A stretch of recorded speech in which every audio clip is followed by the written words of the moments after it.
السلام علیکم ورحمۃ اللہ۔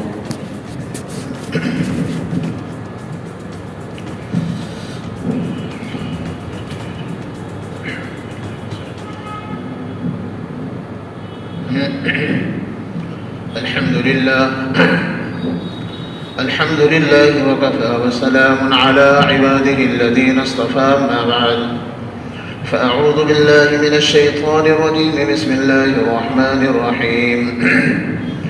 ان الذین قالوا ربنا اللہ ثم استقاموا تتنزل علیہم الملائکۃ الا تخافوا ولا تحزنوا وأبشروا بالجنة التي كنتم توعدون۔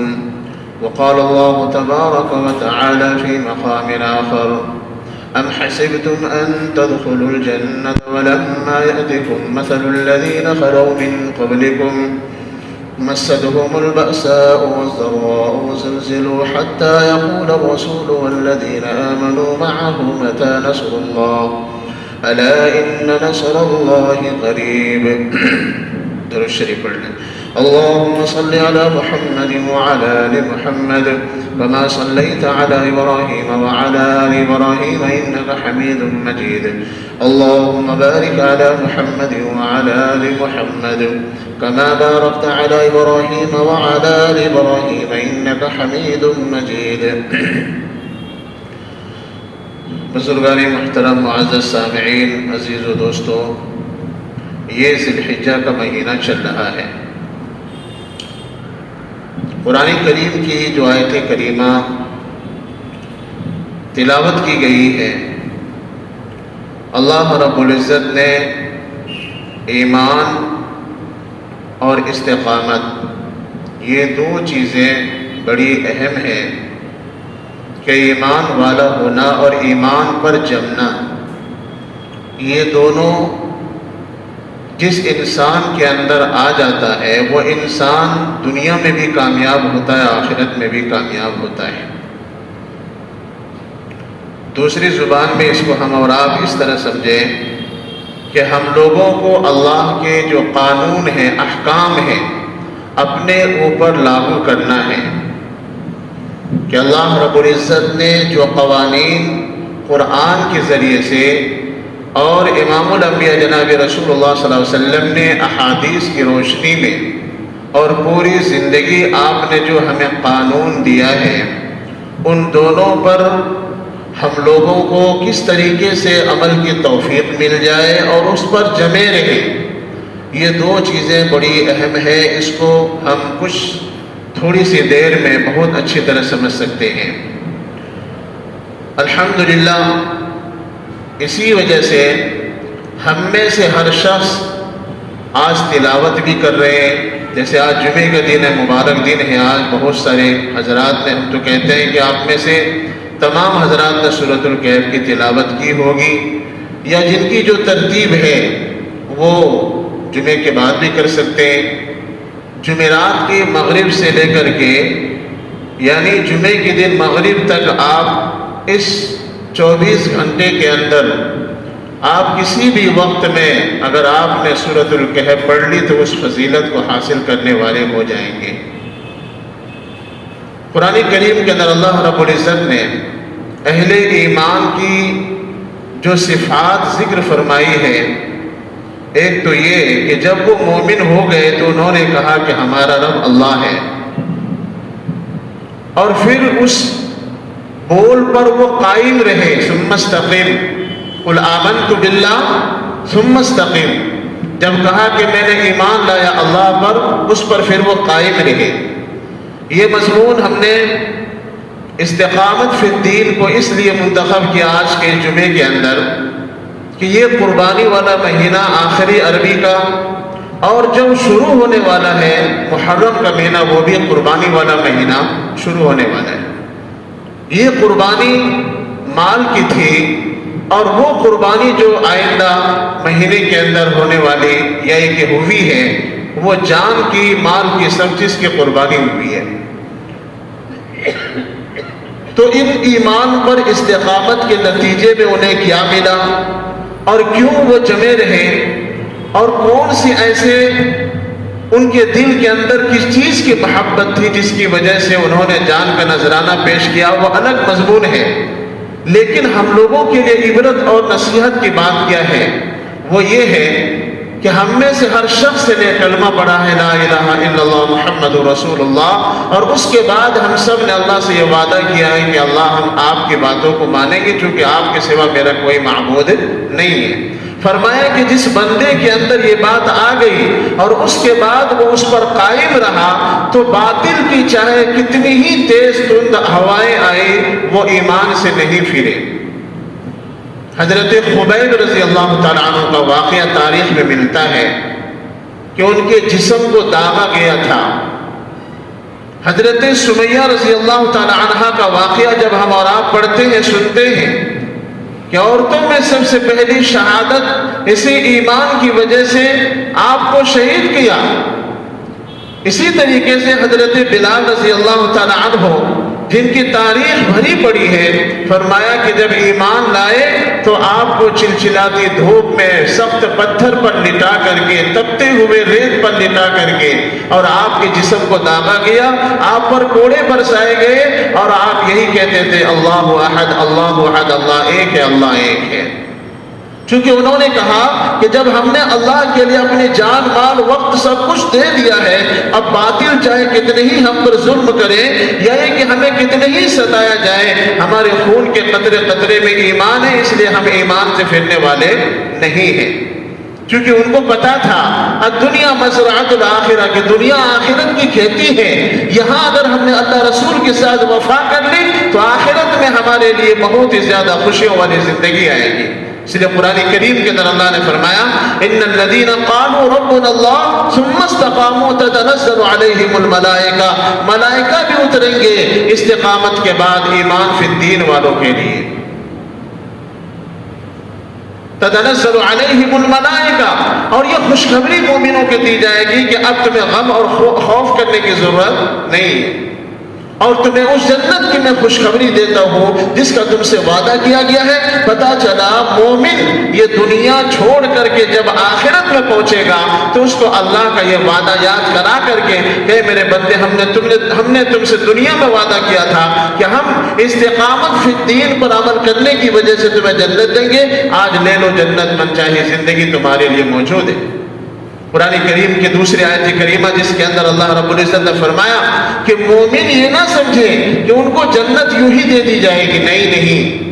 حضرت خباب رضی اللہ تعالیٰ عنہ کی روایت اور ان کا واقعہ میں پڑھ رہا تھا تو وہ پوچھتے ہیں نبی صلی اللہ علیہ وسلم کہ اللہ کے رسول صلی اللہ علیہ وسلم اللہ کی مدد کب آئے گی؟ مجھ پر اتنا ظلم ہو رہا ہے، میں اتنا ستایا گیا ہوں، میرے جسم کو داغا گیا ہے، اللہ کی مدد کب آئے گی؟ تو آپ کے جواب میں جناب رسول اللہ صلی اللہ علیہ وسلم نے فرمایا اے خباب، تم سے پہلے جو لوگ مومن گزر گئے ان لوگوں کو اس ایمان کی وجہ سے دو ٹکڑے کر دیے گئے، آرے سے چیر دیا گیا، ان کو زمین کے اندر دفن کر دیا گیا، طرح طرح کی اذیت ناک ان کو سزا دی گئی. تمہیں پتا ہونا چاہیے کہ اس سے پہلے جو لوگ تھے اتنے بڑے بڑے سزاؤں میں رہ کر کے بھی انہوں نے ایمان کو اپنے ہاتھ سے جانے نہیں دیا. انہوں نے اپنے آپ کو شہادت منظور کر لی لیکن انہوں نے ایمان کو اپنے ہاتھ سے جانے نہیں دیا. وہ استقامت فی الدین پر مکمل عمل کر کے گئے. اے خباب، ان واقعات سے سبق حاصل کرو. یہ زندگی چند روزہ زندگی ہے، یہ ختم ہو جائے گی. یہ مصیبتوں اور آزمائشوں کے ساتھ ہے، مومنوں کے ساتھ میں. پتہ چلا مومن ہے تو آزمائش کو آنے سے کوئی روک نہیں سکتا ہے. انہی آزمائش کے اندر ہم اور آپ بھی آج جھوج رہے ہیں. ہم اور آپ کے ساتھ بھی یہ سلسلہ کیا جا رہا ہے. ہم لوگوں پر جو نشانہ ہے وہ صرف اس لیے کہ یہ مسلمان ہیں، یہ مومن ہیں، انہیں قتل کرو یا یہ کہ انہیں ستاؤ، انہیں تکلیف دو، صرف اور کوئی خطا نہیں ہے. ہم نے ان کے ساتھ کوئی ظلم نہیں کیا، ہم نے ان کی وراثت میں حصہ نہیں مانگا، یا یہ کہ ان سے میرا کوئی تعلق ویسا نہیں ہے کہ ہم نے ان کے ساتھ کوئی برا سلوک کیا، نہیں، بلکہ صرف ایمان والوں کی وجہ سے، ایمان ہونے کی وجہ سے آج مسلمانوں پر بھی ظلم ڈھایا جا رہا ہے. میرے محترم بزرگوں اور دوستو، لکھا ہے کہ جناب رسول اللہ صلی اللہ علیہ وسلم کے جس صحابہ کے ساتھ جب ظلم ہوتا تھا یا یہ کہ ان کو ستایا جاتا تھا تو وہ زبان سے الفاظ کہتے تھے، یا اللہ کے رسول صلی اللہ علیہ وسلم امتا نصر اللہ، اللہ کی مدد کب آئے گی؟ تو اللہ فرماتے الا ان نصر اللہ قریب، سنو میرے نبی کے یارو، میرے نبی کے صحاباؤ، تم سب کے لیے اللہ کی مدد بہت قریب ہے۔ پھر کیا ہوا؟ ایمان استقامت جب ان کے اندر پوری تھی تو اس کے بعد اللہ رب العزت نے فرشتوں کو بھیج کر کے ان کی مدد کی گئی نہیں کی گئی؟ میرے محترم بزرگوں دوستو، آج ہم اور آپ جو جسمانی غذا ہے اس کو حاصل کرنے کے لیے 24 گھنٹہ ہم پریشان رہتے ہیں کہ جسم کو کھانا ملنا چاہیے، جسم کو کپڑا ملنا چاہیے، جسم کو سیر و تفریح ملنی چاہیے، اور جسم کو خوش کرنے کے لیے، ہم اپنے نفس کو خوش کرنے کے لیے بہت کچھ کر رہے ہیں، اور اس کے اندر ہم کرتے جا رہے یہاں تک کہ ہم میں سے کسی کی عمر 30 سال، کسی کی 40، کسی کی 80، کسی کی پتہ نہیں کتنی عمر ہو گئی، اور یہی سلسلہ چل رہا ہے۔ ان میں اور ہم میں کیا فرق ہے؟ آخر وہ لوگ کتنے خوش تھے ان مصیبتوں کے باوجود؟ فرمایا کہ وہ روح کو غذا دیا کرتے تھے۔ اللہ اکبر کبیرہ، وہ روح کو غذا دیا کرتے تھے۔ روح کو غذا کہاں سے ملتی ہے؟ روح کو غذا قرآن پڑھنے سے ملتی ہے۔ وہ قرآن پڑھتے تھے تو ان کا غم ہلکا ہو جاتا تھا، وہ تسبیحات پڑھتے تھے ان کا غم ہلکا ہو جاتا تھا، وہ عبادت کرتے تھے ان کا غم ہلکا ہو جاتا تھا، اور وہ قرآن پڑھتے تھے تو قرآن میں جو مضامین ہیں اللہ کے، ان کو سن کر کے، ان کو پڑھ کر کے ان کا ایمان بڑھتا رہتا تھا۔ وہ دنیا کی طرف وہ نظر نہیں کرتے تھے، وہ غیبت، چغلی، حسد، بغض کی بیماریوں میں مبتلا نہیں تھے، وہ آپس میں لڑتے نہیں تھے، بلکہ آخرت کیسے بنے، اللہ اس دنیا میں بھی راضی ہو، آخرت میں بھی راضی ہو، وہ کیسے ہمارے پاس آ جائے، وہ ان چیزوں کے اندر وہ اپنا وقت صرف کرتے تھے۔ میرے محترم بزرگوں دوستو، ہم میں سے ہر شخص آج ایک چیز تو ہم کر رہے ہیں، یعنی کہ جسم کو خوش کر رہے ہیں، جسم کو غذا دے رہے ہیں، لیکن اصل جو غذا روح کو ملنی چاہیے وہ ہم اور آپ نہیں دے رہے ہیں۔ میرے محترم بزرگوں دوستو، آج زندگی کے آخری دہلیز پر پہنچنے کے باوجود احکام الہی کو جو اپنے اوپر نافذ کرنا ہے، مثلا نماز ہم پر فرض ہے، وقت پر ہم نماز پڑھیں گے، چاہے وہ عورت ہو، مرد ہو، بوڑھے ہو، جوان ہو، کوئی بھی ہو، اللہ کے قانون کو اپنے اوپر نافذ کیجئے کہ اللہ نے جب فرض کیا ہے تو ہم وقت پر ادا کریں گے، وقت پر زکوٰۃ ہے وہ ادا کریں گے، وقت پر صدقات و خیرات ہے وہ ادا کریں گے، وقت آئے گا روزہ رکھنے کا تو وہ رکھیں گے۔ اس سے روح کو غذا ملتی ہے۔ اور سب سے بڑی بات، سب سے بڑی جو طاقت صحابہ کرام رضوان اللہ اجمعین کو حاصل تھی وہ تلاوت قرآن سے تھی، وہ تلاوت قرآن سے تھی۔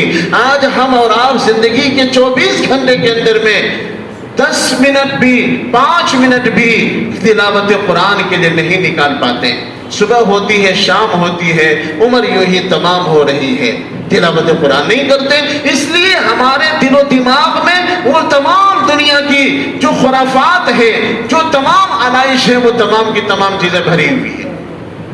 جو ہمارے روح کو صاف کرے، جو ہمارے روح کو طاقت دے، اس کی طرف ہم جاتے نہیں ہیں، اور ہم دیگر چیزوں کے اندر محنت کر کے آج ایک انسان کو پریشان کرتا ہے۔ ایسا ہو رہا ہے کہ نہیں ہو رہا ہے؟ ایسا ہی ہو رہا ہے، اور انسان خود دوسروں کو تو کیا، وہ خود انسان پریشان ہو جاتا ہے، اور ایک وقت آتا ہے کہ موت کا وقت آتا ہے اور اس وقت میں وہ چلا جاتا ہے۔ علامہ اقبال نے کیا خوب فرمایا، فارسی کا شعر ہے، بڑا خوبصورت شعر ہے، چمی گویم مسلمانم بلرزم کہ دانا مشکلات لا الہ الا اللہ، یعنی کہ جب وہ لوگ جو مسلمان ہو گئے تھے اور ان پر ظلم و ستم ڈھایا گیا تھا، وہ لوگ کہتے تھے کہ جب ہم یہ کہتے ہیں کہ میں مسلمان ہوں، مجھے ساری تکلیفیں یاد آ جاتی ہیں، مجھے ساری پریشانیاں یاد آ جاتی ہیں۔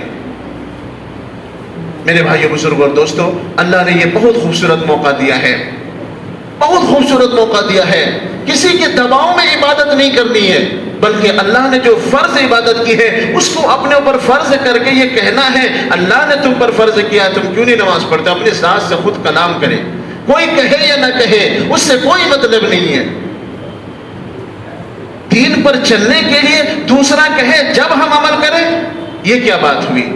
اللہ نے کہا تو تسلی نہیں ہوئی، رسول اللہ صلی اللہ علیہ وسلم کی تعلیمات سنائی گئی، تسلی دل کو نہیں ملی۔ کہ ایک بندہ کہے گا تب ہم عمل کریں گے، نہیں نہیں، یہ تو آخری درجے کا مسئلہ ہے، یہ تو آخری درجے کا مسئلہ ہے میرے بھائی بزرگوں دوستو۔ اس لیے ہم لوگ اپنی روح کو غذا دیں عبادات کے ذریعے۔